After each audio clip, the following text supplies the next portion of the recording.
tuli kuidagi siuke sõnum, lendad Burning Manile, lendasin Burning Manile, sõbrad USA-st plekkisid mul selle reisi peal kinni, sest et see tuli mingi download üle öö, mediteerisin. Ja tolleaegne elukaaslane ütles, et ta ei taha kaasa tulla, ma kutsusin teda, aga ta ei tahtnud. Ja siis jõudsin Burning Manile ja tunnen enda sees, ma ei lähe koju.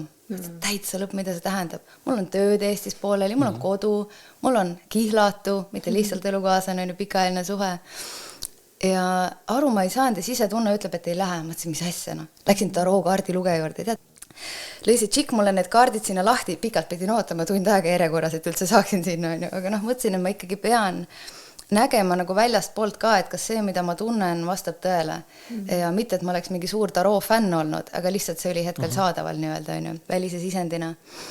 Ja see tüdruk paneb mu ette kaardid ja kaardid ütlevad, jääd reisima aastaks ajaks, algab mingi oma naise seesmise väe vastuvõtmine, mingi mees kuskiltki tuleb järele ja midagi veel. Ja niimoodi, et ma kuulsin, mul ei ainult liblikaga, et kõhus ja ma ütlesin aru, ma ütlesin, mis asja, nagu, et ma tunnen, et see juhtub, aga ma ei saa aru, kuidas.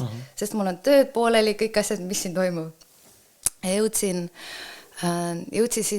siis selle teekonna lõpuks päeva õhtu oli, ma pidin juba San Francisco lennule minema ja seisan kohvriga plaial ja tunne ütleb, et ikka ei lähe. Ütlen sõbrannale, ma ei tea, vaata pendliga. No ma ei saa aru, mis mul toimub, et mõistus ütleb, istu lennukisse, sõida auto, või mine istu autosse, sõida lennujaama ja süda ütleb, et ei lähe.